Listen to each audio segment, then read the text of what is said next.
This week we're reviewing the film Ricochet, which stars Denzel Washington as a Los Angeles assistant district attorney who becomes the target of a vengeful criminal played by John Lithgow. The film also stars Ice-T, Kevin Pollak, and Mary Ellen Trainor reprises her role from Die Hard as Gail Wallens, the newscaster. So Ricochet technically exists in the same world as Die Hard. In addition to the recognizable cast, there are a lot of familiar names behind the camera. The screenplay for Ricochet was written by Steven D'Souza, the writer of Die Hard, and the film was produced by the legendary Joel Silver, who produced Die Hard and Lethal Weapon, Predator, The Matrix. Okay, wow. The Adventures of Ford Fairlane. So it really is like even the crew of Die Hard is. Oh yeah, it's made by the producers of Die Hard. Sure, it's seemingly an attempt to make another Die Hard. They wanted to have an R-rated action thriller. Ricochet was directed by the Australian director of Highlander and Highlander 2. The original story was by Fred Decker, the guy who wrote and directed Monster Squad and Night of the Creeps. Fred Decker originally wrote Ricochet as a Dirty Harry film, but Clint Eastwood thought it was too dark. I guess he didn't like the idea of pulling a gun out of his ass and being framed as a pedophile.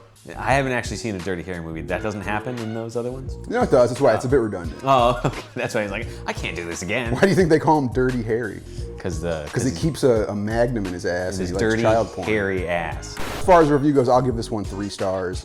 It's one of the great hidden gems of the 90s. The storytelling is broad, but it's extremely dark to the point where it almost feels like a parody of itself. And Ricochet, it almost feels like a Naked Gun movie, but it's not. It's made with complete sincerity.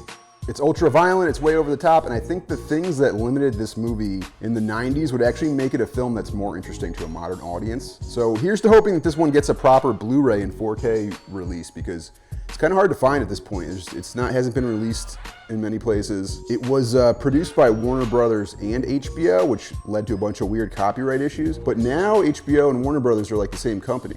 Yeah, I mean, hopefully they'll figure it out, because it's a great vehicle for Denzel Washington. John Lithgow is very miscast in this film. Do you think he works as Earl Talbot Blake? I didn't think it worked at all.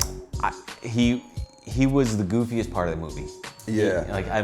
Lithgow's got a huge, his whole filmography is pretty much like bad guys, and then he was like on a sitcom or two, right, here and there. He has been good as bad guys in the past. I don't know if it's just the writing or the direction, but this time it feels very ham-handed. It was cornball.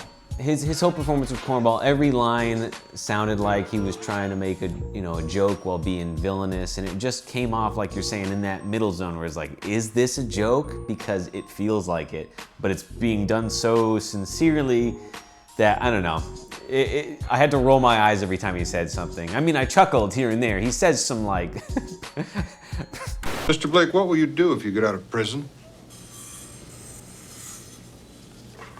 Well, I guess, Mr. Chairman, that first I'd pay a visit to your house. To thank me, I suppose. No. To fuck your wife. And your daughter. Hell, maybe even your dog. You're that dude got busted on America's Funniest Home Video. Fuck yourself, cream cake. It's just like, he works as a villain, but he doesn't work as like a masculine tough guy. Sure. It feels like this should have been like Dennis Hopper, I could see that. Christopher Walken or something, Right. and his conflict with Jesse Ventura is so hard to believe. His whole body kind of screams like upper crust, and so him playing like a villainous upper class person makes more sense. Yeah. A lot didn't work about it for me. And I think Lithgow's performance was one of them. The writing was kind of corny. And at the end of the day, I think I'm giving it a 2 out of 5. Ricochet is streaming on HBO Max, I think. And I think that's pretty much the only place you can get it. This is quite a showcase for Denzel Washington because he just gets to do a lot of stuff. Like there's a scene where he gets to play a drugged out guy. Yeah.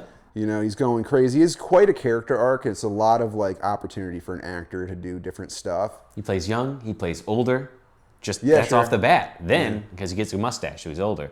Then he plays, he's this young hip guy. He's got a family. He's the family man then. And then, yeah, like you're saying, then he gets to play like under. He's got an action scene. Under duress. Yeah. He's action. Yeah. He's got really. He goes crazy on the roof. We get to see a full gamut of Denzel's performances because I feel like a lot of the time in other movies he just kind of plays like a one-note sort of, I'm a badass, and I'm gonna, kick your ass. Like 10 years later, he became an action star. Mm-hmm. But yeah, before that, he was doing more like dramas and stuff. It was really like Man on Fire and stuff. I was gonna say Man on Fire. Becoming an action kind of guy. Sure, locked him into that role. It's so interesting, like early performance for Denzel Washington, kind of pre his acting career or his action career.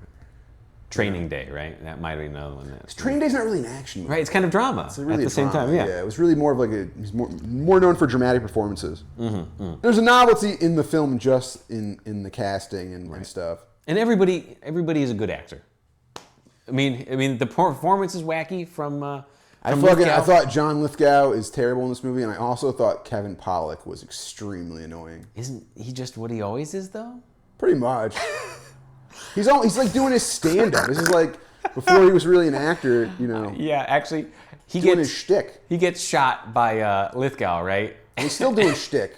He's lying, and Denzel's laughing. He's like, "Oh, you were right. He was alive because he was able to kill me." Yeah. It was like, what kind of comedy line is that to say while you're getting killed? He's just kind of wedged in there to be like comedic relief, and it's, I don't know. And it didn't work for you? If you don't like Kevin Pollak, it's going to be kind of annoying. Yeah, definitely. In the setup for Ricochet, Nick Stiles becomes a hero cop after foiling a hostage situation wherein John Lithgow's character threatens an innocent woman with a shotgun after a botched drug deal. For some reason, Earl Talbot Blake is robbing a drug deal that's in very close proximity to like a carnival. Nick Stiles' way of defeating the bad guys, he throws down his gun and he strips down to his underpants. Looking very ripped. He's very worked out. I want you to trust me. I want to show you. I got nothing on my ankles.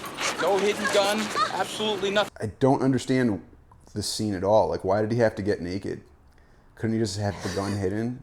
It feels like it's very much a vehicle to just show off Denzel's body. Yep. But it's like a weird movie to do that in. This isn't a romantic comedy, or it's like, it doesn't seem like the audience of this movie is women. I don't know why it's. Yeah. They keep trying to like sell Denzel as being this like sexy guy. Half naked, throughout the movie. Yeah, I don't know. It was kind of weird. And yeah, Lithgow says, put down the gun. Instead, he takes off his clothes while holding the gun. Yeah. Naked Denzel. He's on the street. Is that what you call him? Yeah. That's Denzel? his name. That's how it's pronounced. I'm pronouncing it wrong? Yeah. Denzel's not correct? In fact, most people have been pronouncing it Denzel, and it's Denzel. My name's not pronounced Denzel. My name's pronounced Denzel. And then there's a scene where like Denzel's naked in the locker room and he's talking to like the district attorney. Why is she going into the men's changing room? That would definitely get a write-up to HR in nowadays. But 91, it was a Wild West. What a horny district attorney. I mean, would you rather have a horny district attorney or a hard-assed district attorney who hates everything about you? She's kind of both, right? They call her Priscilla the Hun. Yeah, I guess that's true. The movie jumps ahead 8 years later, and now Nick Stiles is the assistant district attorney, and he goes to see his friend from the neighborhood turned gang leader, Odessa, who's played by Ice-T. This is another kind of ridiculous scene where Nick Stiles walks into this project building full of graffiti and people smoking crack. And the first thing he does is like grabs a dude's crack pipe, which is bold enough, but then he walks into a room full of like hardcore gang members and drug dealers, and he just starts berating and undressing them verbally. It's actually one of the better monologues in the film, but it's incredibly unbelievable. Your mother, nigga, the one that died of a broken heart praying with my father every night in church over your black ass. The one that buried your little brother without his head because they couldn't find it. Don't play me, Odessa. I know you. I mean, what the fuck is wrong with y'all, huh? Selling dope to each other. That's all y'all doing. Denzel like finishes yelling at all these guys and they pull guns on him, and he pulls a grenade and removes the pin. And the next scene he walks out of the building and it reveals the grenade was a novelty lighter. They should have had him pull the grenade out of his ass. Oh, that would have been good. In the first scene. Yeah, just he keeps pulling things out of his ass. The relationship between the Ice-T character and Nick Stiles is a bit confusing. Well, they're childhood friends, right? They are, but the first scene is him being like, we can't be friends anymore. Well, that's because he found his friend. He's a cop. His friend has just stole this car. They can't be friends anymore, you know? This relationship continues, and he even... You got to show that Denzel has standards. He's not going to hang out with common criminals until he has to. The way Earl Talbot Blake escapes from prison is similarly unbelievable and feels like a scene a teenager would write. First, he beats Jesse Ventura in a makeshift prison duel. Yep. Very much like Highlander, right? Yeah. Oh, okay. I didn't really make that connection. I mean, they're doing epic sword battles. Yeah. We're in phone books, to be fair, but, John Lithgow beating Jesse Ventura in armed combat is one of the most ridiculous things in the movie. And then Earl Talbot Blake aligns himself with the Aryan Brotherhood and stages an ambush at his parole hearing. He tells like the judge or the guy in charge that he's going to go to his house and rape his family. And have sex with his wife and his daughter and his dog. And then he shoots him with like a makeshift prison gun before the rest of the Aryan Brotherhood just starts murdering everyone with power tools. Yep. It's pretty fucking insane. It's real to the head, sawzall to the sternum. Yeah, pretty brutal. Once Earl Talbot Blake is out of prison, he stages his own death so he can focus on a super complicated and malicious plot to destroy Nick Stiles' life by framing him as the leader of a child porn ring. What's the best way to get back at an upstanding father and family man whose main philanthropic effort is a children's center? You frame him as a pedophile and even worse, a child pornographer. It's an extremely bold choice for like what's essentially a mainstream Hollywood thriller. It's a disturbing idea to throw into like a mainstream kind of action-y movie. It's kind of sold as this like, it's called Ricochet. It sounds like an action movie. It's very extreme because they didn't have to go that far. They could have not done child porn. What do you think he could have done instead? It could have been sex trafficking. less It could have been damaging? cheating. It could have been embezzling money. There's a million things that he could have done that didn't have to be as extreme as fucking kids. But Lithgow's a twisted guy, Gary. He's got the glass eye and an injured knee and a quest for destroying this man's life, you know? Yeah, I'm sure you could question the motives of the Earl Talbot Blake character. It's a pretty one-dimensional character. Yeah, really. He escaped from prison. He could have just gone and done other things now. He could do other crimes. And it seems like he's capable of like orchestrating a lot of shit to happen. Yeah. Just go do other things. Just fully focused on revenge. Yeah, I mean, how long has he was in prison? 10 years? I think it was 8 years. See, that's not even 10 years. Not to say that it's fine to be in prison for 8 years, but like, it's not like your whole life is now gone because you missed 8 years. You can do a lot of other things now rather than dedicate every second to making sure that this guy's life. Yeah, the character's a bit hard to buy. You get that he wants to get revenge and stuff, but he has no other motives at all, and he just becomes a ghost just to get back at this young cop who like just basically put him in jail by being lucky. And they're trying to sell him as being obsessed with this guy, and it's so weird the way they go into his prison cell. And he's got like pictures of Denzel Washington's face on like porn. And shit. Yeah, big butt. What the fuck Denzel is looking that? back. Yeah, I don't know. Maybe he lusts after Denzel. He wants to have sex with Denzel. Yeah. He saw him strip down to his undies before he went to prison, and that's just been the last only thought image. on his head. Yeah, just he looks so wrapped in those undies. I wonder where how deep that gun. That's was why in he his was so ass. mad at Jesse Ventura when he first met his cellmate. He was really hoping for like a lean-figured black man. It was this big white dude. Big He was really white bald disappointed. guy. Come on. Blake murders City Councilman U.B. Ferris, a colleague of Stiles, and dresses his body in drag and plants child pornography in his briefcase before staging his death to look like a suicide and framing Stiles for embezzling city funds. The next big plot point is Blake and Kim, Earl Talbot Blake's little associate there, abduct Stiles outside his home, and they hold him hostage in an empty swimming pool for several days where they repeatedly inject him with heroin and cocaine while a prostitute rapes him, and they film it. Yeah. Again, pretty dark. Pretty out there. It didn't have to go that far, but they go did. as far as they can. Right. He even gets chlamydia. We don't see him get the chlamydia.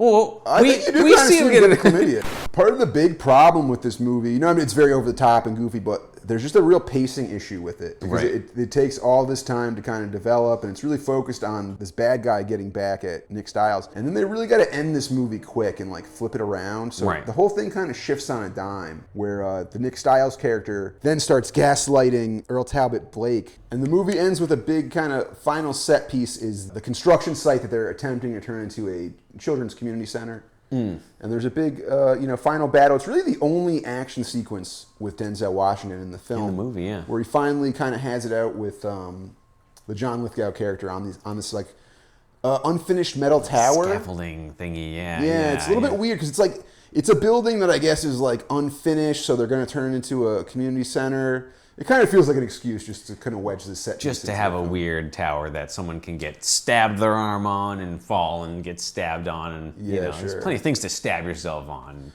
Ricochet barely pulled a profit when it was released in 1991. It might have underperformed because of bad reviews. It got a bad review from both Siskel and Ebert. What they did not like about it? Same things that we said? Pretty much said it was like kind of goofy and badly written, but also kind of ambitious and sleek. It was also released shortly after the film Cape Fear, Right. which is a pretty similar plot with a better screenplay, bigger names, better director, kind of a better Scorsese. movie, Yeah. but the same thing. Right. So I think that might have hurt it at the box office a bit. Sure. I mean, it's still they're both revenge flicks where the villain is trying to get revenge on the good guy by not just killing him, but by like infiltrating his life and like turning everybody against him. Yeah. And it did work for Cape Fear. It did not work here, but I think it worked stronger in Cape Fear. Yeah. Violent scenes in the film were heavily cut down following test screenings. Director Russell McKay said that in one deleted scene, Blake physically abused Styles until Styles vomits, and Blake gets a sponge to clean him up, explaining why Styles had vomit at him when he's found on the streets later in the film. I can only imagine what type of stuff was cut out of this movie, and I would really love to see a director's cut of Ricochet. Yeah. If it still exists in any form. You'd want to see a longer act 2 where he's just tortured in this pool for longer. Yes. Oh, okay. All right. You don't want to see what got cut out of this movie? I don't care. I gave it a 2 stars, Gary. Yeah. I didn't have to even see how it ended, but I did. Stuck with it. Because I'm a trooper. Yeah. Because I believe in this podcast, and I had to. I had to watch it for this podcast. Oh, poor baby. Thanks a lot. Ricochet is streaming on Max. I couldn't find a Blu-ray or 4K disc anywhere. There's a DVD. To create images is always a challenge. Digital magic.